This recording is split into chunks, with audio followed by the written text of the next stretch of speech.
What is your opinion on the future of cryptocurrency?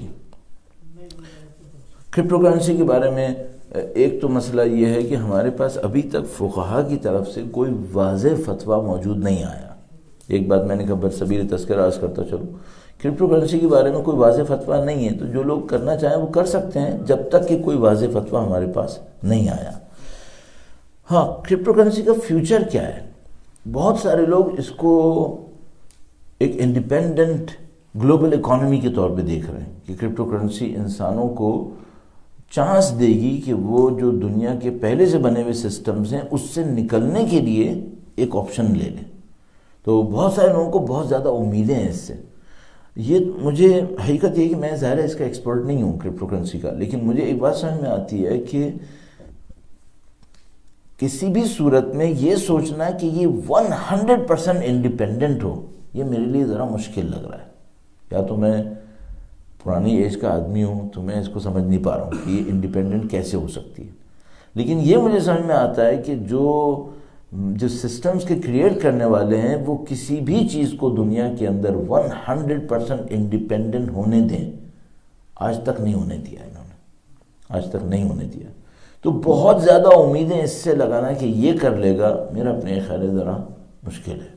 مجھے اس میں اتنا پوٹینشیل نظر نہیں آ رہا جتنا لوگ اس سے امیدیں لگا رہے ہیں. ہاں، یہ بات سمجھ میں آتی ہے کہ ایک آلٹرنیٹ، لمیٹڈ آلٹرنیٹ ضرور ہے. ہاں، یہ سمجھ میں آتا ہے ایک لمیٹڈ آلٹرنیٹ ضرور ہے جس کے ذریعے سے بعض پہلے سے بنے ہوئے اسٹیبلش کرسٹلز کو بریک کیا جا سکتا ہے، اور اس کے اوپر کام کریں تو ہمیں کچھ ایسے آپشنز مل سکتے ہیں جس سے ہم وہ جو گلوبل ہیجمونی ہے کرنسیز کی، سینٹرل بینکس کی، فیڈرل ریزروز وغیرہ کی، اس کو ہم تھوڑا سا چیلنج کر سکیں. لیکن مجھے یہ سمجھ میں نہیں آتا کہ یہ 100% انڈیپینڈنٹ ہو کے کب تک جیئیں گے. تو یہ کنفرم ہے میرے نزدیک کہ یہ اب تک ایسے کرپٹو کرنسیز لا چکے ہوں گے جس کو بیہائنڈ دا سین خود کنٹرول کر رہے ہوں گے، اور وہ ہمیں یہ پورٹری کرتے رہیں گے کہ یہ وہ انڈیپینڈنٹ وینچر ہے جس کے اوپر آپ کام کر سکتے ہیں. میرا نہیں خیال کہ یہ اس طرح اس کو آسانی سے چھوڑیں گے. تو اتنی زیادہ امیدیں نہ لگائیں تو بہتر ہے. بعد میں اس کا وولیٹائل ہونا جو ہے وہ ایک علیحدہ پرابلم ہے کہ یہ کہاں تک جاتی ہے، کہاں تک لاتی ہے اور کیسے پیسہ غائب کرتی ہے. فیٹ کرنسی کے بارے میں انہوں نے کہا، میں اسی کے اوپر باقی ہوں. ہاں، باقی اس کے اوپر میں نے تھوڑا بہت عرض کر دیا. اس کے اوپر درود بھیجے گا محمد و آل محمد.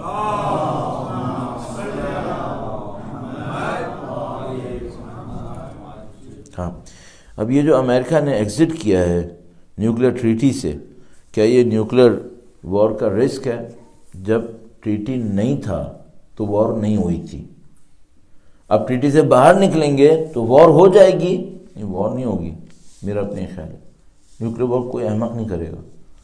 ویسے احمق کم نہیں ہے دنیا کے اندر، لیکن یہ کہ اتنی نہیں کریں گے کہ یہ نیوکلیر وار کریں. تو یہ کس لیے باہر نکلتے ہیں؟ پہلے جب کیا تھا شروع تو کیوں کیا تھا؟ میں صرف ایک سینیریو آپ کی خدمت میں عرض کر رہا ہوں. This not the only scenario, لیکن ایک سینیریو ہے. رونالڈ ریگن تھا اور میخائیل گورباچوف تھا. میں پھر اپنے بوڑھے ہونے سے فائدہ اٹھا رہا ہوں. تو رشین فیڈریشن تھی. رشیا ایک کنٹری ہے اور رشین ایک فیڈریشن تھی جس کے اندر رشیا جیسے اور کنٹریز بھی تھے. وہ رشین فیڈریشن اب ختم ہو چکی ہے، اب رشیا باقی ہے. رشین فیڈریشن کا پریزیڈنٹ تھا میخائیل گورباچوف، اور رشیا کا پریزیڈنٹ تھا کون، کسی کو یاد ہے؟ Boris Yeltsin. Boris Yeltsin. تو یہ جو رشین فیڈریشن تھی، پوائنٹ کیا تھا؟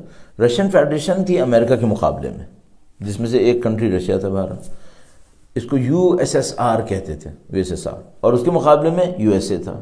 اچھا، اس زمانے کی ایکویشن یہ تھی کہ ایک کے پاس پیسہ کافی تھا، دوسرے کے پاس اتنا پیسہ نہیں تھا.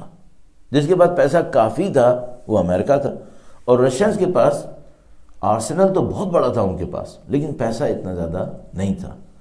تھوڑا سا اس کی ایکوریسی کا بھی ایشو تھا کہ امریکنز کے پاس جو انٹر کانٹیننٹل بیلسٹک میزائلز تھے اس میں ایکوریسی زیادہ تھی، لیکن وہ اتنے بڑے لیول کے اوپر میزائل تھے کہ اب اس میں اگر 50 میٹر ادھر ادھر کر بھی لیا تو اس کا کوئی زیادہ بیچنے والا نہیں تھا. اس نے ایک میزائل میں پڑنے کے بعد 50 میٹر چھوڑنا نہیں تھا کہ مثلا اگر وہ 50 میٹر ادھر چلا جائے گا. میں کس پہ پوائنٹ آؤٹ کر رہا ہوں؟ وہ جو ایک جیپنیز نے لکھا تھا کہ ہماری چپس کے ذریعے سے انٹر کانٹیننٹل بیلسٹک میزائل کی ایکیوریسی امریکہ کو ملی ہے، تو ایکچولی گلوبل وار میں ہم مین پلیئر ہیں. تو خیر وہ اتنا بڑا مسئلہ شاید نہیں تھا. بہرحال تو ایک کے پاس پیسہ تھا، ایک کے پاس پیسہ نہیں تھا، کم پیسہ تھا، اور وہ جو تھا وہ رشیا امریکہ کے ساتھ اپنی وار کو ایک لیول کے اوپر رکھنے کے لیے اپنا پیسہ پمپ کیے جا رہا تھا اور اپنی اکانومی کو لوز کیے چلے جا رہا تھا. ایک موقع کے اوپر امریکنز نے اس بات کو فیل کر لیا کہ یہ جو گیم ہے یہ گیم رشیا کو ڈبو دے گا، اور انہوں نے اپنا ایک پروگرام شروع کیا. اگر آپ لوگوں کو یاد ہو بعد میں اس کے اوپر مووی بنی اور بڑی سکسیسفل موویز بنتی رہیں. اس پروگرام کا نام تھا اسٹار وار. رونالڈ ریگن کے زمانے میں اسٹار وار شروع کی گئی. اسٹار وار کا کام کیا تھا؟ اسٹار وار کا کام یہ تھا کہ وہ انٹر کانٹیننٹل بیلسٹک میزائلز کو اپر اسپیس کے اندر جا کر ہٹ کر لے. تو مثال کے طور پر بیلسٹک میزائل آپ کا نکلا، ان کا بھی نکلا، آپ نے پہلے مارا، اس نے پہلے مارا، کچھ بھی ہو، بہرحال اس کو ایک 20 منٹس کا ٹائم چاہیے، ایک ٹائم چاہیے جس کو یہ پورا کانٹیننٹ کو کراس کرتے ہوئے جائے، دوسرے کے اوپر گرے، اور اس دوران میں یہ تھوڑا اوپر جائے گا. تو بجائے یہ کہ نیچے زمین پر اس کو روکا جائے، ہٹ کیا جائے، اسپیس میں اس کو ہٹ کر لیا جائے. تو جنگ چلی گئی ستارگان میں، ستاروں کے اندر. تو اسٹار وار شروع ہو گئی، اور اس کے اندر جناب علی ایک لیزر انجیکٹر ہوگا، اور لیزر پروپیلر ہوگا، اور یہ ہوگا اور وہ ہوگا. Multi billion dollar, hundreds of billions of dollars کا ایک بجٹ بنایا گیا اسٹار وار کے اوپر، اور رشیا سے کہا کہ بیٹا اب آؤ. اچھا، رشین فیڈریشن نے اسٹار وار کے خرچے کو دیکھتے ہوئے یہ اندازہ لگا لیا کہ بھائی یہ ہمارا گیم نہیں ہے، ہم یہ نہیں کر سکتے. انہوں نے سرنڈر کیا، انہوں نے کہا ہم اس سے کوئٹ کرتے ہیں. اور یہ وہ جگہ تھی جہاں رشیا کولیپس کر گیا.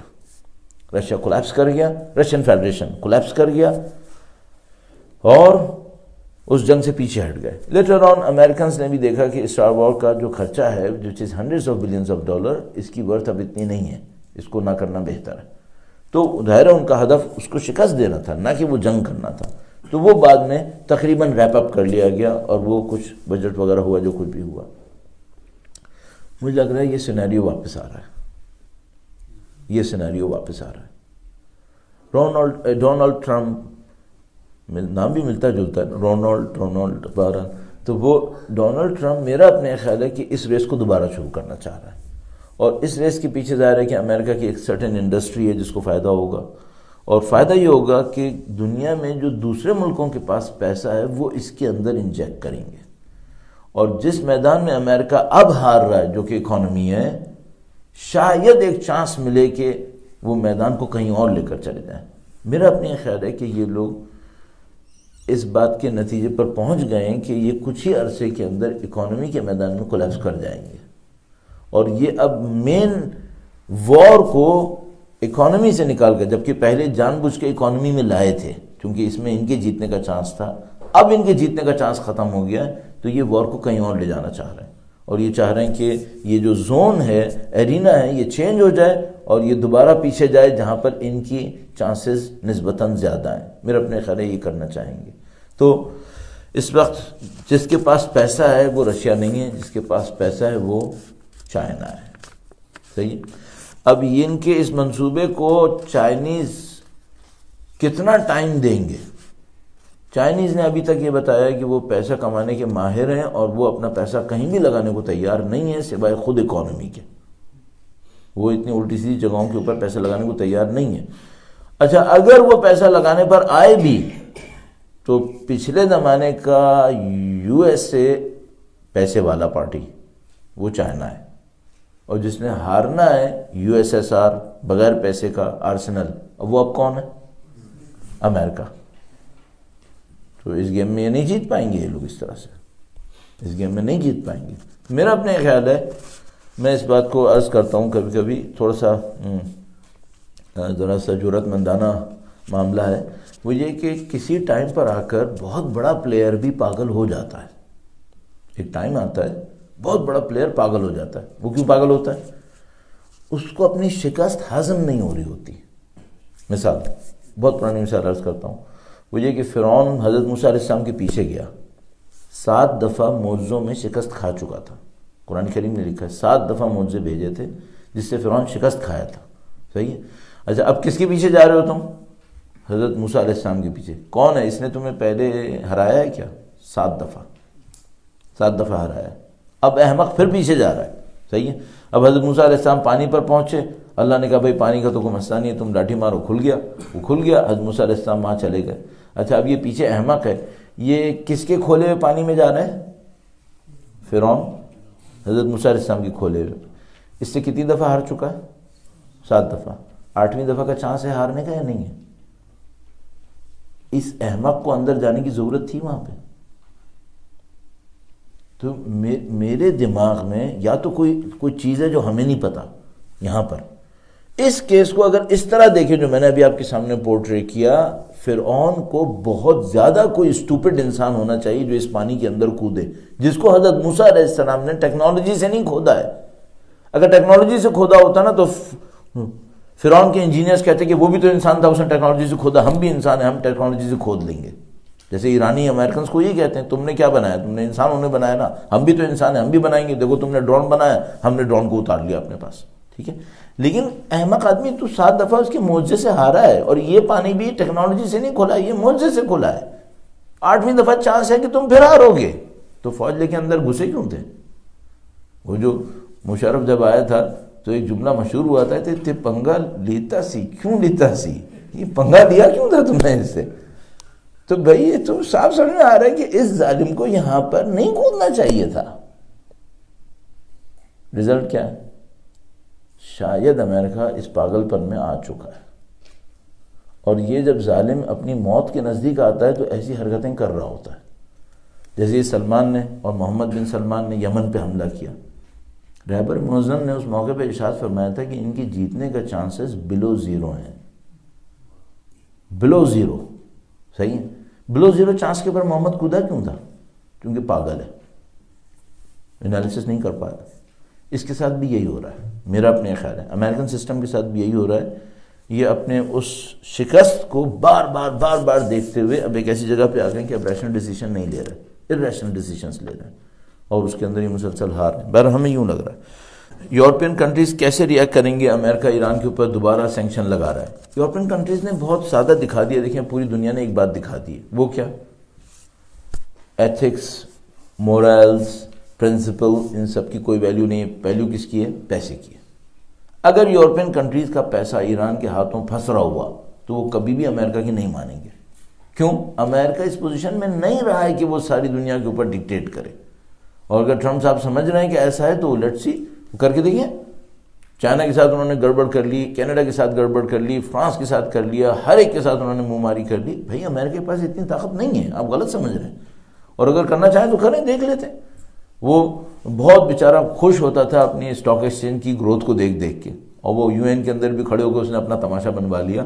صحیح, وہ 3 دن میں ختم ہو گئی وہ ساری گروتھ, نیگیٹو میں چلے گئے آپ. پورے سال کی جو گروتھ تھی وہ آخری 3-4 دن کے اندر کولیپس کر گئی ہے. اب پتہ نہیں آج کیا ہوا ہوگا وہاں پہ. تو یہ سب چیزیں اتنی فریجائل ہیں, کوئی کیا سمجھ رہا ہے؟ تو امریکہ کے پاس اب وہ کچھ نہیں ہے. یورپینز اپنا کام کریں گے, ان کو پیسہ چاہیے ہوگا, ایران کے پاس پیسہ ہے, وہ پیسہ لینے کے لیے وہاں جائیں گے. امریکنز کی کیوں سنیں گے وہ؟ ہاں, عراق کے اندر اب ایک مسئلہ, اس کو میں تھوڑا سا اوائڈ کرتا ہوں چونکہ وہ اس وقت ہم نہیں کر پائیں گے. اس پولیٹیکل ورلڈ میں ہماری رسپانسبلٹی کیا ہے؟ دیکھو ہم سب کو معلوم ہے کہ ہم کچھ اس لیول کے اوپر نہیں ہے کہ ہم گلوبل اکانومی کو چینج کر رہے ہیں یا گلوبل پالیٹکس کو چینج کر رہے ہوں. تو ہم کیا کر سکتے ہیں؟ ہمیں یہ دیکھنا ہوگا ہماری جو امیڈیٹ شرعی ذمہ داری بن رہی ہے وہ کیا بن رہی ہے. مثلا پہلی اہم شرعی ذمہ داری ہماری کیا بن رہی ہے اپنے اوپر تزکیہ نفس کے علاوہ, اپنے خاندان وغیرہ کے علاوہ؟ وہ یہ بن رہی ہے کہ جس مظلوم کا بھی میں اور آپ ساتھ دے سکتے ہیں کسی بھی لیول پر, آپ اس کا ساتھ دیں. اور یہ بہت ساری چیزیں جو اس وقت بہت بڑی بڑی ہو گئی ہیں, یہ اگر کوئی ابتداءً اس کو دیکھے تو یہ چند انسانوں کے اندر اس کمٹمنٹ کی وجہ سے ہوئی ہیں کہ وہ مظلوموں کا ساتھ دیں گے. اس کمٹمنٹ کی وجہ سے ہوئی. آپ تصور کریں کہ اگر یمنی قوم کے اندر یہ طاقت نہیں ہوتی کہ ہم ظالم کے سامنے سر نہیں جھکائیں گے تو اتنے سال اسٹینڈ کر سکتے تھے کیا یہ لوگ؟ عام انسان گلوبل اکانومی کو چینج نہیں کر سکتا, گلوبل پالیٹکس کو چینج نہیں کر سکتا, لیکن اگر یہ عام انسان ایک کمٹمنٹ کے اوپر پہنچ جائے یہ بہت کچھ کر سکتا ہے. یمنیوں کو دیکھو, البتہ قیمت پے کرنی پڑتی ہے. میں بار بار اس کو 3 دن کے اندر تیسری دفعہ شاید عرض کر رہا ہوں. وہ یہ کہ 14 ملین لوگ بھوکے ہیں اس وقت. اسٹیگرنگ فگر ہے یہ. 14 ملین لوگ برنگ کے اوپر ہیں فیمن کے, اور 50,000 بچے پچھلے سال مرے ہیں اس معاملے کے اندر. اب کتنے مرنے والے ہیں اللہ جانتا ہے. تو یہ آسان کام نہیں ہے, اور اس کے بعد بھی ایک قوم مقاومت دکھا رہی ہے. لیکن ہوتا یہی ہے کہ آپ کا اور میرا پرسنل ڈیولپ کرنا, پرسنلی اپنے آپ کو ڈیولپ کرنا, کمٹمنٹ رکھنا اپنے اندر, یہ ایک سوشل موومنٹ میں تبدیل ہو جاتا ہے. تو اس وقت جو ہماری ذمہ داری ہے وہ یہ کہ ہم اپنے آپ کو پرسنلی اتنا ڈیولپ کریں اور اپنے کمٹمنٹ کو اس لیول کے اوپر لے جائیں کہ ہم ایک گلوبل موومنٹ کا حصہ بن سکیں, جس میں اگر کبھی قربانی دینی پڑے تو قربانی بھی دے سکیں. جو سب سے بڑی پریشانی ہے وہ یہ کہ ہم علم کے حساب سے آگاہ ہوں اور عمل کے میدان میں بہت پیچھے رہ جائیں. یہ پرابلم ہے. یعنی وہ جس کو ہم لوگ کہتے ہیں کہ ہم وہ چائے کے کپ میں انقلاب برپا کرتے رہ جائیں. بھائی یہ چائے کا کپ ٹھیک ہے انقلاب برپا کرنے کے لیے اچھا ہے, ڈرائنگ روم میں بیٹھ کر اور امام بارگاہ کے اندر بیٹھ کر انقلاب کی باتیں کرو, لیکن ایک ٹائم آتا ہے جب ایک انسان کو روڈ پہ جا کر کچھ کہنا ہوتا ہے. روڈ پہ جا کر بھی کوئی مصیبت اٹھانی پڑتی ہے. اگر انسانوں کے اندر یہ دم نہیں ہے تو بھئی یہ ڈرائنگ رومز کے اندر بیٹھ کے تو انقلاب نہیں آتے ہیں. یہ وہ چیزیں جو ہماری ذمہ داری ہے کہ بھئی اگر مثال کے طور پر یمنی عوام کو ہم دیکھتے ہیں مظلوم ہے, تو بھئی آؤ باہر آؤ, کچھ کرو پھر. اچھا ممکن ہے کوئی یہ کہے کہ بھئی باہر آنے سے کوئی فائدہ نہیں ہوتا. نہیں, خوش قسمتی یہ ہے کہ باہر آنے سے فائدہ ہوتا ہے. کم سے کم یہ کہ پوری دنیا کے اندر مظلوموں کی ایک ایفرٹ ہوتی ہے جو نظر آتی ہے, اور آپ اور میں مینٹلی اس بات کے لیے تیار ہوتے ہیں کہ کبھی یہ مصیبت اٹھانی پڑی تو ہم بھی اٹھائیں. یہ یمنی قوم واقعی سب کے لیے ایک سمبل ہے. اور اس سے پہلے میں عرض کرتا چلوں, ہم یمنی قوم کو کہہ رہے ہیں, لیکن افغانی قوم بھی سمبل ہے, افغانستان سمبل ہے. یہ علیحدہ مسئلہ ہے کہ دونوں ایک ہی جیسے ہیں تقریباً. وہ جب انہوں نے حملہ کیا تھا محمد بن سلمان نے یمن کے اوپر, تو میں نے ایک مقایسہ کیا تھا کہ یہ افغانیوں کو کوئی کیوں نہیں ہرا سکا تھا, تو کیا یمنیوں کو کوئی ہرا پائے گا. اور دوسری بات یہ تھی کہ صہیونی حزب اللہ کو نہیں ہرا سکے تھے, تو کیا سعودی یمنیوں کو ہرا لیں گے. تو یہ دونوں ایکویشنز ڈکٹیٹ کر رہی ہیں کہ نہیں ہرا سکیں گے, اور اس کے لیے ایک پرسنل کمٹمنٹ چاہیے. تو کون سا کمٹمنٹ ہے وہ بعض اوقات اتنا ریشنل بھی نہیں ہوتا, بعض اوقات ایموشنل ہوتا ہے, لیکن بہرحال ایک کمٹمنٹ ہوتا ہے. تو ہمارے اندر اگر وہ ایموشنل کمٹمنٹ نہیں ہے تو کم سے کم ایک ریشنل کمٹمنٹ کو تو اس لیول پہ لے جائیں کہ کبھی کچھ قربان کرنا پڑے تو کر سکیں. درود بھیجے گا محمد و آل محمد.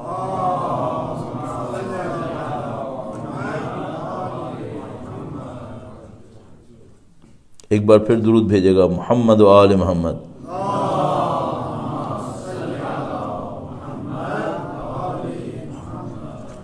یہ میرا دوسرا سوال جو تھا وہ اس کا آغاز اس طرح سے تھا کہ یہ جو طاقتیں ہمارے پاس ہیں جیسے حزب اللہ ہے, انصار اللہ ہے, کیا یہ واقعاً وہ طاقتیں ہیں جو وقت کے امام کی نصرت کر سکتی ہیں؟ یا مثلا ظاہر ہے کہ ہمیں نہیں معلوم کہ امام کی تشریف آوری کب ہے. اگر اپیرنٹلی ہم سے کوئی یہ کہے کہ جو امام کی نصرت کرنے والی طاقتیں ہیں وہ تقریباً کیسی ہوں گی, تو ہم کہہ سکتے ہیں تقریباً ہمیں لگتا ہے ایسی ہوں گی کہ جن کے اندر بہرحال ایک پرسنل کمٹمنٹ ہے, ان کے اندر ایک ڈیڈیکیشن ہے, اور اپنے اسکلز کو یوٹیلائز کرنے کی ایک مینجمنٹ ہے, اور وہ آ کر اپنے امام کو ساتھ دے سکتے ہیں. اس وقت دے سکتے ہیں, ہاں بالکل دے سکتے ہیں. مثلا یہ یمنی قوم جس نے 3 سال میں ثابت کر دیا کہ یہ اتنی کمیٹڈ قوم ہے, اگر یہ امام زمانہ کا ساتھ دینے کے لیے کھڑی ہو جائے تو کوئی چانس ہے کسی عرب کنٹری کے پاس؟ اصل میں ایک اور ایکویشن عرض کرتا ہوں بہت تیزی سے. 40 الحمدللہ نزدیک ہے تمام زائرین کی توفیقات میں اضافے کے لیے, ان کی زیارات کی قبولیت کے لیے, اور ہماری اور آپ کی بھی انشاءاللہ پروردگار عبادات قبول فرمائے. درود بھیجیں محمد و آل محمد پر. اور صلی محمد و آل محمد. 3 کروڑ لوگ ایزیوم ہیں وہاں پر کربلا کے میدان میں مثلا 40 کے لیے. اچھا بہت سادہ سا ایک کام کرتے ہیں, 3 کروڑ میں سے 10% لے لیتے ہیں, ہو گئے کتنے؟ 3 ملین. صحیح, 3 ملین کا بھی 10% لے لو, کتنے رہ گئے؟ 3 لاکھ, 300,000. ان 300,000 سے کو سعودی عرب چلے جائیں. دنیا میں کوئی ہے جو انہیں روکے؟ میں نے کیا کیا ہے، 3 کروڑ میں سے 1% نکالیں، اتنے مل جائیں گے جو امام حسین کے نام پہ جان دے سکیں یا نہیں ملیں گے؟ کنفرم مل جائیں گے، ہاں کنفرم، اس سے کہیں زیادہ مل جائیں گے۔ اچھا ان کو کہو کہ امام حسین کے نام پر جنت البقیع چلے جائیں، کوئی روک سکتا ہے ان کو؟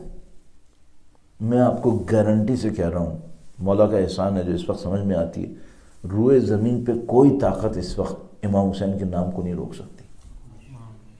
یہ جتنی باتیں نا امریکہ کے پاس یہ، امریکہ کے پاس وہ، یہ سب ڈھکوسلے ہم 40 سال سے سن رہے ہیں۔ وہ جتنا کچھ بھی ہے وہ آ کر سامنے آئے تو صحیح، جو کچھ بھی ہے ان کے پاس کیوں نہیں آ رہا میدان میں؟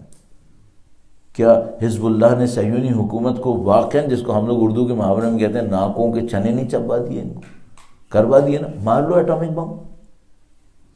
ایران نے جو کچھ 40 سال میں کیا، امریکہ اپنے خواب میں بھی سوچ رہا ہوگا کہ اس کے ساتھ کیا ہونے والا ہے۔ گلوبل اکانومی، گلوبل سسٹم، جتنا کچھ ان کے ہاتھ میں تھا، نہیں ہل سکے اپنی جگہ سے۔ کیوں نہیں مار لیا ایٹم بم؟ یہ سب چیزیں کہنے کی ہوتی ہیں۔ خدا متعال نے اپنے چاہنے والوں کی ایک ہیبت کفر کے اوپر رکھنی ہوتی ہے، جو خدا کا نظام ہے۔ خدا، میں اس کو شاید آپ جذباتیت میں لیں، میں آپ کی خدمت میں عرض کروں، خدا اپنی ہیبت سے جو فائدے لیتا ہے وہ اسلحوں سے نہیں لیتا ہے، ہیبت سے لیتا ہے۔ قاسم الجبارین اس میں نہیں ہے کہ وہ فرعون کے سامنے ایسی قوم کو بھیج دے گا جو فرعون سے بڑی ٹیکنالوجی لے کر آئیں گے، پھر وہ فرعون کو شکست دے، نہیں، خدا کو اتنی پلاننگ کرنے کی ضرورت نہیں ہے۔ خدا کیا کرے گا؟ خدا حضرت موسیٰ علیہ السلام کی ہیبت فرعون کے اندر بٹھائے گا۔ یہ جو خدا کا نظام ہے یہ بڑا عجیب نظام ہے، اور اس میں بہت ہے، یعنی اتنی چیزیں باقی ہیں ابھی دنیا کو دیکھنے کے لیے۔ درود بھیجے گا محمد و آل محمد پر۔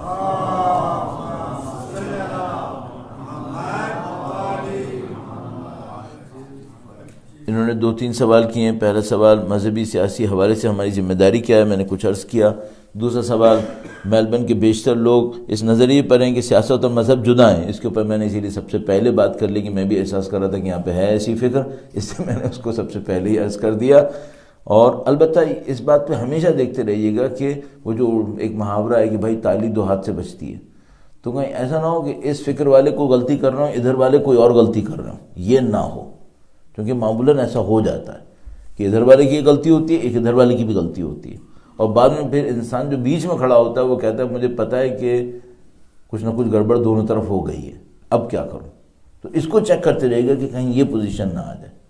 بعض اوقات یہ غلطیاں ہو جاتی ہیں، میں نہیں کہہ رہا کہ ہو گئی ہیں، میں کہہ رہا ہوں ہو جاتی ہیں کبھی کبھی، مجھے بھی سنبھالنا آتا ہے نا کیسے جملہ بولنا ہے، پکڑا نہ جاؤں۔ میلبرن کی موجودہ صورتحال جو تشویشناک ہے وہ شیعہ سنی مابین تنازعات پیدا کرنے کی کوشش کی جا رہی ہے، بہت زیادہ ہے، صرف یہاں پہ نہیں ہے، پوری دنیا کے اندر ہے، پوری طاقت سے لگے ہوئے ہیں اس معاملے کے اوپر کہ وہ اس کو ایشو کریں۔ اور آپ کو پتہ ہے کہ دنیا کی بہت ساری مکاریوں کی طرح اس میں بھی سینٹر یو کے ہے، تو وہ وہاں پر اصل وہ جس کو کہتے ہیں نا کہ وہ اس کا شیطان کی آنکھ وہ وہاں پہ بیٹھ گئی ہے جا کے، اور وہاں سے وہ پتہ نہیں کیا کیا حرکتیں کرتے رہتے ہیں۔ اور اللہ کا کرم ہے، خدا کا شکر ہے، مسلمان قوم کو بھی کچھ سمجھ میں آ رہا ہے کہ بھئی ہمارے ساتھ کیا ہو رہا ہے۔ تو بس ایک چیز مجھے سمجھ میں آتی ہے، وہ یہ کہ لب لبا بس کر رہا ہوں، نہ اتنے فلسفی بنے کہ ڈرائنگ روم سے باہر نہ نکلیں، نہ اتنے جذباتی بنے جس کو یہی نہ پتا ہو کہ لڑ کس سے رہا ہے، نہ اتنے فلسفی ہوں کہ وہ ڈرائنگ روم کے اندر ہی بیٹھے ہیں اور معاملہ ختم ہو گیا، نہ اتنے جذباتی کہ وہ ایک جملہ کہتے ہیں بھائی اس کو لڑنے کی عادت ہے، دشمن نہیں ملا تو دوست سے لڑتا ہے، ایسا بھی نہیں ہونا چاہیے۔ عقل سے کام لو، عقل سے ہم اور آپ کام لیں تو ہمیں خدا نصرت کیوں نہیں دے گا؟ خدا نصرت دے گا۔ دشمن کی سازشیں ہمیشہ رہتی ہیں۔ اصلا میں ایک بات سوچتا ہوں، اگر ہم لوگ آج سے 100 سال پہلے زندہ ہوتے نا تو ہم یہ سمجھتے کہ اسلام کا کام ختم ہو گیا۔ یقین مانیں، اگر ہم لوگ آج سے 100 سال نہیں، چلو 140 لگا لو، کب کے بعد؟ 1857 کے بعد اگر ہم لوگ ہوتے، 1860 کے بعد پریسائزلی، 1860 سے لے کر تقریباً 1900 تک میں اگر ہم اور آپ ہوتے نا تو یقین مانو میرے جیسا بولنے والا ہی کہتا ہے اسلام کا کام ختم ہو گیا، نعوذ باللہ تعالیٰ۔ کیوں؟ کچھ نہیں بچا تھا۔ ہم اس جگہ سے اٹھی ہوئی قوم ہے جس کا کچھ نہیں بچا تھا، خدا نے اٹھایا۔ اب تو ہم بہت مضبوط ہیں بھائی۔ ہم اگر 1918 میں بھی ہوتے نا تو کچھ نشانیاں آ گئی تھیں، میں نے اس لیے 100 سال کو فوراً پیچھے لے لیا۔ کیوں؟ کیونکہ مثال کے طور پر 1918 تک بھی 1908 کے اندر کانسٹیٹیوشن ریولوشن آ گیا تھا ایران کے اندر، تو کچھ امید بننا شروع ہو گئی تھی، لیکن اس سے پہلے تو بالکل ہی فلیٹ تھا۔ کون سا زمانہ تھا؟ جمال الدین اسد آبادی کا زمانہ۔ کیوں جمال الدین اسد آبادی بیچارے اتنے بعض چیزوں میں نا امید ہو گئے تھے؟ کیونکہ واقعاً دور ایک ایسا دور تھا جس میں کوئی امید باقی نہیں رہی تھی۔ خدا تعالیٰ نے ہمیں اس دور سے نکالا ہے، اور 100 سال کے اندر 150 سال کے اندر ہمیں خدا تعالیٰ کا لطف کرم اس نے ایسی جگہ پہ لا کے کھڑا کر دیا۔ اب کس جگہ پہ ہم کھڑے ہیں؟ اس جگہ پہ جس پہ ہم دعوے سے کہہ رہے ہیں کہ الحمدللہ رب العالمین، تشیع کے پاس وہ طاقت ہے جو روئے زمین کے اوپر اس وقت کوئی اس کا مقابلہ نہیں کر سکتی۔ یہ بات پھر کوئی کہے گا جذباتیت کرنی، نہیں، جذباتیت نہیں، ہم سوچ سمجھ کے کہہ رہے ہیں، نہیں کر سکتا کوئی اس وقت، الحمدللہ رب العالمین۔ تو یہ چلتی رہیں گی چیزیں، لیکن فائدہ ہو جائے گا۔ There is a local Houthi community in Melbourne. How do we interact with them? یہ تو مجھے نہیں پتا، ان سے کیسے انٹریکٹ کرنا پڑے گا؟ ظاہر ہے کہ ان کو ملنا چاہیے، پھر دیکھنا چاہیے ان کی اپنی لمٹس کیا ہیں۔ ممکن ہے کہ وہ ہم سے زیادہ لمیٹڈ ہوں، ہم سے زیادہ ولنریبل ہوں بعض چیزوں کی وجہ سے، تو ان سے جا کے پھر دیکھیں گے تو بات بنے گی۔ تو ظاہر ہے میرا ان سے کوئی انٹریکشن نہیں ہے۔ کہہ رہے ہیں کہ اس سچویشن میں سعودیز نے 6 بلین پاکستان کو جو دیے ہیں، what benefits Saudis want to achieve by this favor of Pakistan؟ ایک بات تو میں عرض کرتا چلوں، دیکھو بھائی، وہی جو مسئلہ تھا، ہاتھی کے دانت دکھانے کے اور ہوتے ہیں، کھانے کے اور ہوتے ہیں۔ وعدہ کیا ہے، دیے نہیں ہیں ابھی۔ تو ایسے اناؤنسمنٹ بہت ہوتے رہتے ہیں، ایم او یوز پتہ نہیں کتنے سائن ہوتے رہتے ہیں، تو ایسی کوئی بات تھوڑی ہے۔ آج انہوں نے کہہ دیا ہے، ان کو بھی کوئی پاکستان کے اندر اپنی تھوڑی بہت پوزیشن باقی رکھنی ہے، اور پاکستانی آرمی نے بہرحال کچھ چیزیں انسٹرومنٹ کے طور پہ اپنے ہاتھ میں رکھی بھی ہوتی ہیں۔ میں نے بتایا یہ لوگ بہت ماہر ہیں، تو ان کو بہرحال یہ طریقہ پتہ ہوتا ہے کہ تھوڑا بہت پیسہ نکلوانا ہو تو نکلواتے کیسے ہیں، تو وہ اتنا نکلوانا وہ بھی جانتے ہیں۔ سعودیز جب تک لاک میں نہیں آتے پیسے نہیں دیں گے۔ سعودیز کے پاس پیسہ نہیں ہے اس وقت، یہ بات کنفرم ہے، وہ خود انویسٹمنٹ کے لیے مر رہے ہیں۔ تو اگر انہوں نے 6 بلین کا وعدہ کیا ہے تو ایکچولی پیسہ نہیں ہے، یہ کچھ اور طریقے کی چیزیں ہیں جو مجھے اور آپ کو تھوڑا سا اس کے اوپر اگر غور کریں تو ہمیں سمجھ میں آ جاتا ہے کہ یہ ایسا نہیں ہارڈ کرنسی 6 بلین ہے جو دی جا رہی ہے۔ یہ بالکل ایسا ہی ہے جیسے ایک آدمی ایکسپیکٹ کر رہا تھا کہ مجھے 15 روپے کا فائدہ ہوگا، فائدہ ہو گیا 12 روپے کا، تو وہ ماتم کر رہا ہوتا ہے کہ 3 روپے کا لاس ہو گیا، 3 روپے کا لاس ہو گیا۔ سعودیوں کا یہ معاملہ ہوتا ہے، تو وہ 6 بلین دیے نہیں ہیں انہوں نے، کچھ اور معاملہ ہو سکتا ہے۔ اچھا، اب ایک سوال کیا ہے جس کی ورتھ تو 1 ملین ہے، لیکن میرے پاس تو اس کا جواب دینے کا موقع ہی نہیں ہے کوئی۔ لکھا ہے in your opinion how close are we to appearance of Imam Mahdi سلام اللہ علیہ۔ درود بھیجے گا محمد وآلہ صلی علی محمد محمد عجل پر۔ بھائی کیا میں کچھ کہہ کر روایت کے مطابق آپ کو اجازت دوں کہ آپ مجھے جھوٹا کہیں؟ پھر بھائی کہ میں ایسا کروں گا؟ کیسے کر سکتا ہوں؟ کوئی بھی نہیں کر سکتا۔ اگر کرے بھی کہ یہ کہے کہ مثلا اتنے مہینے اتنے سال، تو اس کو کیا ہوگا؟ اس کو کہنا پڑے گا تم جھوٹے ہو۔ تو میں اب بڈھا ہو کے جھوٹا کیوں کہلواؤں اپنے آپ کو؟ میں تو نہیں کروں گا۔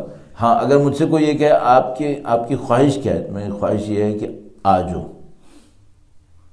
نظر کیسا آ رہا ہے؟ نظر بھی اچھا آ رہا ہے، نظر بھی آ رہا ہے کہ اچھا ہے، انشاءاللہ ہو جائے گا، لیکن کب ہوگا یہ تو کسی کو نہیں معلوم۔ کوئی کیا کہہ سکتا ہے؟ امیدیں کیا ہیں؟ امیدیں بہت اچھی ہیں، امیدیں بہت اچھی ہیں۔ میں نے عرض کیا 10 دفعہ کہتا ہوں، ابھی بھی کہہ رہا ہوں، مجھے دیکھتا ہوں تو مجھے لگتا ہے جیسے دنیا میں امام کا ظہور بہت نزدیک ہے۔ ہر چیز پازیٹیو ہے ایک لحاظ سے، لوگوں کا مرنا پازیٹیو ہے، ہاں ایک لحاظ سے پازیٹیو ہے، کیونکہ ہمیں یہ لگ رہا ہے کہ مرنے کے ریزلٹس نکل رہے ہیں۔ ایک دفعہ مرنے کا رزلٹ نہیں ہوتا، ایک دفعہ مرنے کا رزلٹ ہوتا ہے۔ یمنی مر رہے ہیں، ان کا کوئی رزلٹ ہے؟ ہاں رزلٹ ہے، وہ محمد مر رہا ہے وہاں پہ، سعودی اقتدار ختم ہو رہا ہے، اس کے پیچھے ریزسٹنس کا فائدہ ہوا ہے۔ ایرانی اتنے مرے، عراقی اتنے مرے، فائدہ ہوا، کنفرم فائدہ ہوا ہے۔ پوری دنیا کے سامنے ثابت ہوا کہ بھائی یہ ترنے والا نہیں ہے۔ امریکہ کیوں اپنی فوج نہیں اتار رہا وہاں پہ؟ کوئی مقابلہ نہیں ہے اس کا اس فوج کے ساتھ، اس لیے نہیں اتار رہا۔ اب تک اتار چکا ہوتا، 25 دفعہ اتار چکا ہوتا. 1990 میں سر کے اوپر آیا تھا، اندر نہیں گھسا. عراق کے اوپر 32 ملکوں کی آرمی لے کے آئے تھے، نہیں آ سکے ایران کے اندر. پھر 2001 2003 میں پھر دوبارہ آئے، لیکن پھر نہیں آ سکے. کیوں نہیں آ سکے؟ کیونکہ طاقت نہیں ہے. الحمدللہ اتنی شہادتوں کا فائدہ ہوا، بالکل فائدہ ہوا. پاکستان میں اتنی شہادتیں ہوئی، فائدہ ہوا یا نہیں ہوا؟ ہوا یا نہیں ہوا؟ الحمدللہ ہم اپنی جگہ پہ باقی ہیں، دشمن غائب ہے، ہم نہیں ہٹے. الحمدللہ ہمارے مراسم، ہماری ازداری، ہمارے جلوس، ہم اپنی جگہ پہ ویسے کے ویسے بیٹھے ہیں. ہاں لوگ شہید ہوئے ہیں، ان کے بچے یتیم ہوئے ہیں، خواتین بیوہ ہوئی ہیں، جس کا بے انتہا درد ہے. لیکن بحمدللہ رب العالمین نظریاتی میدان کے اندر ہم جیت گئے. تو خون بہتا ہے، لیکن خون بہنے کا فائدہ ہے. خدا تعالیٰ نے خون کو رائگاں نہیں ہونے دینا ہے. تو جو بھی آپ کا اور ہمارا کوئی شہید ہوگا، اس کو خدا تعالیٰ فائدہ دے گا. نیت اچھی ہونی چاہیے، کام اچھا ہونا چاہیے. تو ہمارے خیال میں تو بہت نزدیک ہے، لیکن یہ کہ کیا ہم خدا کے حکم کے منتظر نہیں رہیں گے؟ 100 سال بھی ہوگا تو منتظر رہیں گے، 1000 سال بھی ہوگا تو منتظر رہیں گے. ہمیں خدا نے انتظار کا حکم دیا، تو ہم ایکٹیو البتہ انتظار، نہ کسی پیسو انتظار، ایکٹیو انتظار. ایک بار پھر درود بھیجے گا محمد و آل محمد.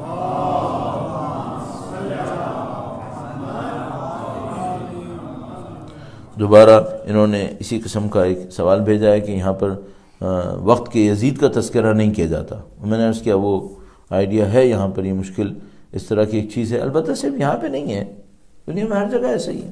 دنیا میں ہر جگہ اس طرح کے افکار موجود ہیں، خیالات موجود ہیں. اور ہم یہ کہہ سکتے ہیں کہ بہرحال شاید یہ ڈیولپمنٹ کا ایک فیز ہو کہ لوگ آہستہ آہستہ اپنے آپ کو ڈیولپ کر رہے ہوتے ہیں. مثال کے طور پہ جو لوگ آج یہ کہہ رہے ہیں کہ سیاست ضروری ہے، جیسے ہم نے ابھی آپ کے سامنے کہا، تو کیا مثلا ہم پیدا ہی اسی فکر پہ ہوئے تھے؟ نہیں، ہمیں بھی ٹائم لگا تھا. ٹائم لگا تو ہم نے اس کو سمجھا. تو ممکن ہے دوسرے لوگوں کو زیادہ ٹائم لگ رہا ہو، ممکن ہے کچھ لوگ بالکل نہ سمجھیں، یہ بھی ہو سکتا ہے. سوسائٹی میں سارے لوگ ایک فکر پہ تو نہیں آتے. تو جو جس پازیٹیو فکر کو، جس چیز کو پازیٹیو سمجھتا ہے، اس کے اوپر محنت کرے. تو میں ہمیشہ ایک بات سوچتا ہوں، جس کو ہم لوگ وہ پریزنٹیشنز وغیرہ کے اندر دیکھتے ہیں، سنتے ہیں، وہ کیا کہتے ہیں؟ وہ کہتے ہیں بھائی تم دوسرے کی لائن مٹا کے اپنے آپ کو بڑا نہیں کرو، اپنی لائن کو بڑا کرو، دوسرے کی خود چھوٹی نظر آ جائے گی. پھر پازیٹیو کام زیادہ کرو، پازیٹیو کام زیادہ کرو. اس کو میں کہہ رہا ہوں کہ وہ جذبات میں آ کر انسان کو ایسا کام نہ کرے کہ جس سے پھر اپنی پوزیشن اور کمزور ہوتی ہے. نہیں، پازیٹیو کام کریں. پازیٹیو کام کرنے سے جو مشکل ہے، واقعاً مشکل ہوتا ہے، یہ میں قبول کرتا ہوں، پازیٹیو کام کرنا بھی بعض اوقات مشکل ہوتا ہے، لیکن یہ واحد راستہ ہوتا ہے جس سے آپ کو اپنی لاجک کو ثابت کرنے کا موقع ملتا ہے. یمن کی موجودہ صورتحال میں ہم فائنینشیل ہیلپ کے علاوہ کیا کر سکتے ہیں؟ فائنینشیل ہیلپ بھی کب کی ہے بھائی؟ اس کے علاوہ کیا ابھی تک کی کہاں پر ہے؟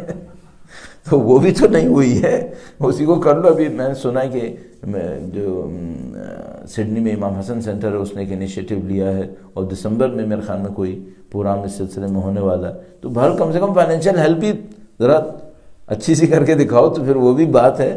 لیکن اس کے علاوہ کیا کر سکتے ہیں؟ اس کے علاوہ میں نے جو عرض کیا وہ یہ کہ صرف ڈرائنگ روم میں مت بیٹھو، تھوڑا باہر بھی نکلو. کبھی آواز اٹھانی پڑے تو روڈز وغیرہ پہ بھی چلے جاؤ، تاکہ کچھ تو دنیا کو نظر آئے کہ بھائی وہ اکیلے نہیں مر رہے ہیں، ان کے بھی کچھ سننے والے لوگ موجود ہیں. اثر ہوتا ہے نہیں ہوتا؟ کنفرم اثر ہوتا ہے، کنفرم اثر. کوئی کتنا ہی بڑا ظالم، جابر، بدماش کیوں نہ ہو، جب یہ آوازیں اٹھتی ہیں نا تو اثر ہوتا ہے، کچھ نہ کچھ اثر ہوتا ہے. تو اسپیئر کریں ٹائم کو، اور کچھ نہ کچھ اس کے اندر ضرور شرکت کریں. 1-2 سوال بس اور رہ گئے ہیں، وقت تو بالکل ختم ہو چکا ہے. درود بھیجے گا محمد و آل محمد پر.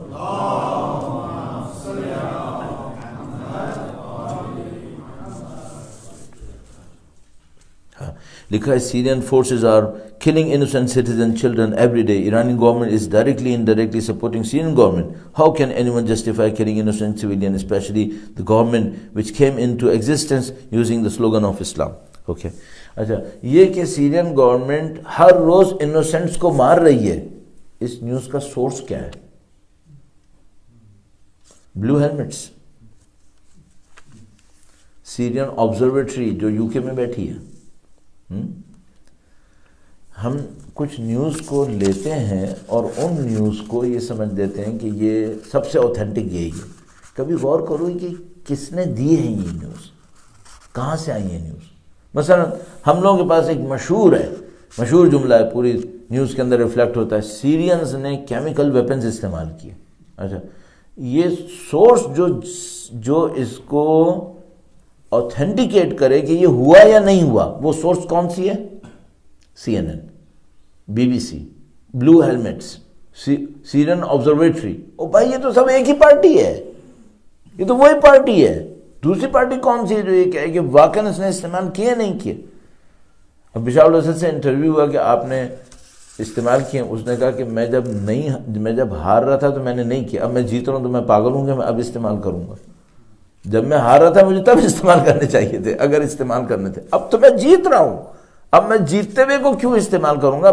یعنی آپ خود سوچیں، عقل مندی کی بات ہے وہ یہ کہ ہمارے پاس ایک سورس ہے صرف نیوز کے لیے، دوسری سورس کو تو ہم مان نہیں رہے. مثلا میں ابھی اگر آپ کے سامنے کہوں کہ فرض کریں مثلا پریس ٹی وی نے یہ کہا، آپ نہیں مانیں گے، تو بھائی میں تمہاری والے کو کیوں مان لوں؟ جبکہ اس کی فیک نیوز کا آنا، اب تو ان کا پریزیڈنٹ بھی کہتا ہے کہ فیک نیوز دیتے ہیں یہ لوگ، ہم سب کو معلوم ہے کہ یہ لوگ فیک نیوز دیتے ہیں. اچھا کتنی دفعہ ثابت ہو چکا ہے کہ بھائی یہ جو پکچرز دے رہے ہوتے ہیں وہ ایک ہی بچی بیچاری 5 دفعہ مرتی ہے اور زندہ ہوتی ہے. آخر کوئی حد ہوتی ہے دھوکہ دینے کی، بیوقوف بنانے کی. یہ بہت 10 دفعہ یہ گیم ہو چکا ہے. تو بھائی کم سے کم نیوز کے اوپر یہ تو چیک کر لو کہ وہ صحیح ہے یا غلط ہے. تو یہ جو نیوز ہے جس طرح سے یہ کہی گئی ہے مجھے لگ رہا ہے اس کو ثابت کرنا بہت مشکل ہے. اچھا کیا اس کا مطلب یہ کہ ہم کہہ رہے ہیں بشار الاسد وہ دودھ کا دھلا ہے؟ نہیں بھائی، کوئی دودھ کا دھلا نہیں ہے. یہاں پہ سب جو ہیں اپنے اپنے مفادات کا گیم کھیل رہے ہوتے ہیں. ہماری بشار الاسد سے کوئی کیا دینی ہمدردی ہے؟ ہماری بشار الاسد سے کوئی ثقافتی ہمدردی ہے؟ نہیں، ہماری کوئی ہمدردی نہیں ہے. اگر غلط کرتا ہے تو غلط کرتا ہے، غلط کرتا ہے سزا ملنی چاہیے. اچھا اب ایک اور مسئلہ ہے وہ یہ کہ بھائی اگر اس کو ہٹائیں تو پھر کون ہے؟ یہ بالکل ایسے جو کتے کو اٹھا کے بیڑیے کو لے کر آ گیا. تو بھائی کچھ تو دیکھ لو. وہ صدام کے زمانے میں کیا ہوا؟ صدام کے زمانے میں صدام کو بھیجا، امریکہ کو لے آئے. ڈیلی ایوریج 200 بندوں کے مرنے کا تھا، یاد نہیں ہے کیا؟ 200 بندے مرنے کا ڈیلی ایوریج تھا عراق کے اندر. کب؟ جب امریکہ رول کر رہا تھا. ادھر سے شیعہ مار رہے تھے سنی کو سو کالڈ، ادھر سے سنی مار رہے تھے شیعہ کو نہیں معلوم کون. کراچی کے اندر مثلا جیسے ہو رہا تھا ڈرامہ.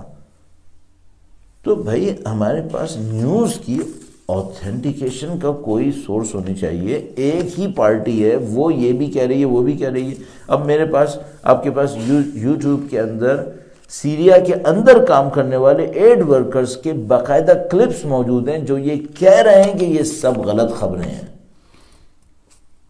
بلنٹلی کہہ رہے ہیں کہ یہ خبریں غلط ہیں کہ سیرین گورنمنٹ نے یہ کیا ہے. وہ خود بتاتے ہیں کہ ہم نے اپنی آنکھوں سے دیکھا ہے کہ کن لوگوں نے آ کے مارا ہے، کن لوگوں نے حملے کیے ہیں.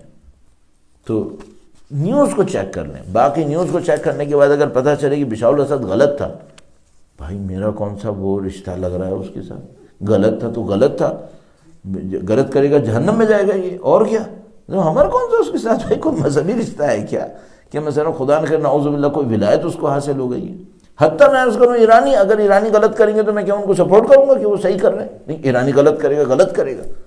جس دن آپ غلط کریں گے آپ غلط کریں گے، جس دن میں غلط کروں گا میں غلط کروں گا. حق افراد کا محتاج نہیں ہے مولا امیر المومنین کے فرمان کے مطابق. حق حق ہے، باطل باطل ہے. جو غلط کرے گا وہ باطل ہے، جو صحیح کرے گا وہ حق ہے. جب حق دیکھیں گے تو اس کا ساتھ دیں گے، چاہے وہ ایرانی ہو چاہے وہ تورانی ہو.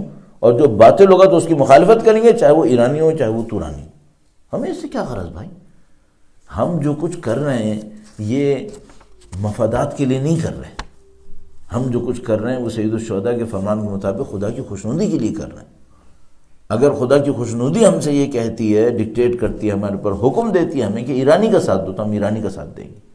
اگر خدا کی خوشنودی یہ حکم دیتی ہے کہ ہم ایرانیوں کا مقابلہ کریں تو ایرانی کا مقابلہ کریں گے. ہمیں اس سے کیا غرض ہے؟ کل وہ بادشاہ تھا ایران کے اندر تو وہ ہم نے سوچا کہ وہ ہمارا ایرانی بھائی ہے. جہنم میں کیا بادشاہ تھا، غلط کر رہا تھا تو ظالم انسان اس کے خلاف آواز اٹھائی. آج چند مذہبی دیندار لوگ ایران کے اندر اچھا کام کر رہے ہیں تو ہم کیا اس وجہ سے ان سے لڑیں کہ وہ کیوں پاکستانی نہیں ہے؟ نہیں، جو اچھا کر رہا ہے وہ صحیح ہے، جو غلط کر رہا ہے وہ غلط کر رہا ہے. تو بشار الاسد سے ہمارا کیا لینا دینا اس معاملے کے اندر؟ لکھا ہے پاکستان کے معاشرے میں منافقت کا عنصر بہت زیادہ ہے. کیا ایسا معاشرہ کبھی ترقی کر سکتا ہے؟ میں بعض اوقات جب ٹیڑھی میڑھی اردو دیکھتا ہوں تو میرا دل اندر سے ویسے ہی کٹ جاتا ہے.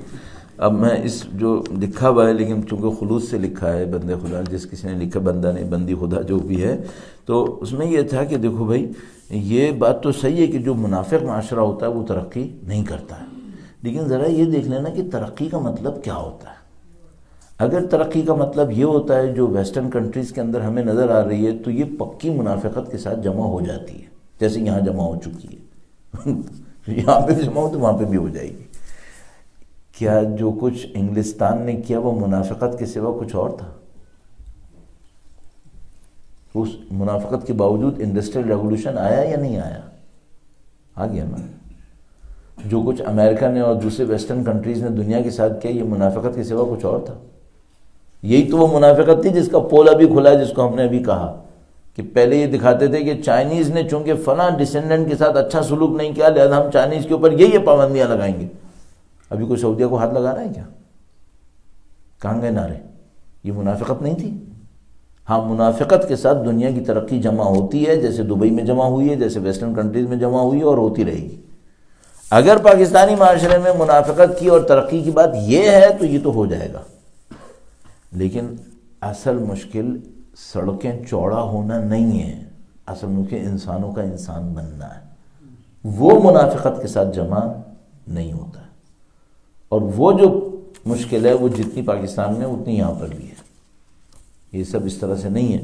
آپ اور میں کچھ چیزوں کو پاکستان کے اندر ایسا دیکھتے ہیں جو ہمیں لگ رہا ہے کہ وہ یہاں سے بری ہیں، لیکن کچھ چیزوں کو پاکستان میں ہم ایسا دیکھتے ہیں جو یہاں کے مقابلے میں بہت اچھی ہیں. پھر ایسا نہیں کہ ہم اسٹریٹ فارورڈ اس کو وائٹ کر دیں اس کو بلیک کر دیں. مثلا کوئی یہ کہے کہ ویسٹ میں جو کچھ ہے وہ سب غلط ہے. نہیں، ایسا نہیں ہے. مثلا ایسے ہی میں آپ سے پوچھ رہا ہوں، ویسٹ میں سارے لوگ بے دین ہیں؟ نہیں، بڑے پکے دیندار ہیں یہاں پہ. اوپر سے کیا لگ رہا ہے؟ سب بے دین ہیں. ایسا نہیں ہے. پاکستان میں سب دیندار ہیں؟ آپ کہیں گے ہم نے کہا کب تک؟ کوئی سوال ہے؟ لیکن میں اب اس پہ لانا چاہ رہا ہوں، کیا سارے بے دین ہیں؟ نہیں، سارے بے دین نہیں ہیں. مخلص لوگ بہت ہیں. دیکھو ایک سادہ سی بات ہے، ہمارے پاس کوئی سسٹم نہیں ہے، صحیح ہے، اور غربت آسمان پہ ہے. بھوکے انسانوں کی لاشیں سڑکوں پہ کیوں نہیں مل رہی؟ کون پال رہا ہے؟ یو ایس ایڈ پال رہی ہے کیا؟ نہیں، لوگ پال رہے ہیں. یہ جذبہ آپ اس کو اپریشیٹ کریں. یہ جو سیلاب آیا تھا نا، اس نے پریکٹیکلی ایز پر کیلکولیشن کوئی چانس نہیں چھوڑا تھا سوائے یہ کہ کئی ملین لوگوں نے مرنا تھا. نہیں مرے، لوگوں نے ہیلپ کیا. پاکستان میں بہت بڑا کام اسی کے اوپر ہو رہا ہے، اور یہ انسان کر رہے ہیں وہاں پہ. تو ایسا نہیں کہ پاکستان میں ہر چیز غلط ہو رہی ہے. ہاں، کچھ چیزیں انتہائی غلط ہو رہی ہیں، انتہائی غلط. ہم جیسے لوگ چڑھ رہے ہیں، مر رہے ہیں اس سے، لیکن ایسا نہیں کہ سب کچھ غلط ہو رہا ہے. جیسے میں کہوں گا ویسٹ میں کوئی کہے سب کچھ غلط ہو رہا ہے. نہیں، سب کچھ غلط نہیں. یہاں پہ بھی اچھے لوگ موجود ہیں. آپ کے نیبرہڈ کے اندر نہیں ہے ایسے اچھے لوگ، مخلص لوگ؟ میں دیکھا تھا مثلا مختلف جگہوں کے اوپر جاتا رہتا ہوں میں، کچھ بعض لوگ ملتے ہیں بہت خالص مخلص لوگ ہوتے ہیں، دیندار بھی ہوتے ہیں، بے دین بھی ہوتے ہیں بعض اوقات، لیکن اچھے لوگ ہوتے ہیں. تو اس طرح سے جنرلائز اسٹیٹمنٹ دینا جو ہے وہ شاید صحیح نہیں ہوتا ہے. اب میرے خیال میں میرے دماغ میں اب اس کے لیے کوئی گنجائش نہیں بچی ہے، اور آگے بھی جانا ہے تو ہمیں اب یہاں پہ اس کو وائنڈ اپ کرنا پڑے گا. سوال تقریباً ختم ہو گئے. یہ سوال جو آخری تھا شاید یہ کوئی نئی بات ہو، لیکن اب وہ بالکل دماغ اس سے باہر نکل آیا، اس لیے اب میں اس کو نہیں پڑھ پا رہا ہوں. تو آپ لوگوں کا انتہائی شکریہ اس اعتبار سے کہ یہ جو ہمیں لگ رہا ہوتا ہے بعض اوقات کہ ایک خاص فکر ایک معاشرے کے اوپر حاکم ہے، ایسا ہوتا نہیں. ہر معاشرے کے اندر اچھائی بھی ہوتی ہے، ہر معاشرے کے اندر برائی بھی ہوتی ہے. پرسنٹیج ویری کر رہا ہوتا ہے.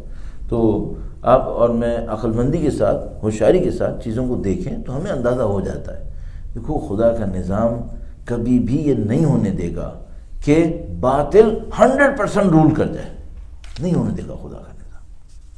خدا تعالیٰ حق کی آواز کو زندہ رکھے گا، رکھا ہے الحمدللہ. ہم تک جو 14 سال میں پہنچی، بیچ میں ایسے دور آئے تھے جب یوں لگ رہا تھا جیسے حق محو ہو گیا، ختم ہو گیا. جیسے میں نے عرض کیا 1860 کے بعد، یا جب چنگیز خان اور منگولوں کا دور تھا تو یوں لگا تھا جیسے ختم ہو گیا معاملہ.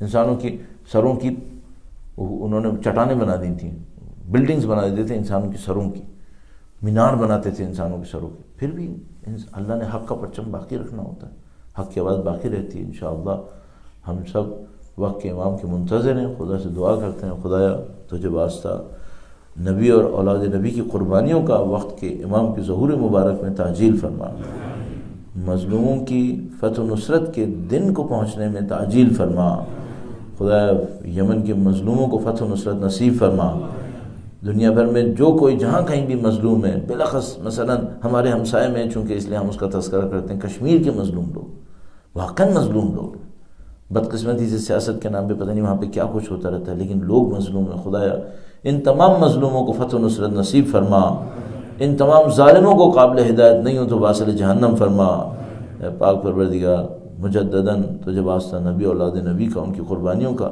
سید و سردار مولا اور آقا امام آخر الزماں کے ظہور میں تعجیل فرما، ہمیں ہماری نسلوں کو ان کی جانثاروں میں قرار فرما، ہماری زندگیوں کا اختتام ان کی راہ میں شہادت قرار فرما۔ ربنا تقبل منا انك انت السميع العليم بجاہ محمد و آلہ الطاہرین۔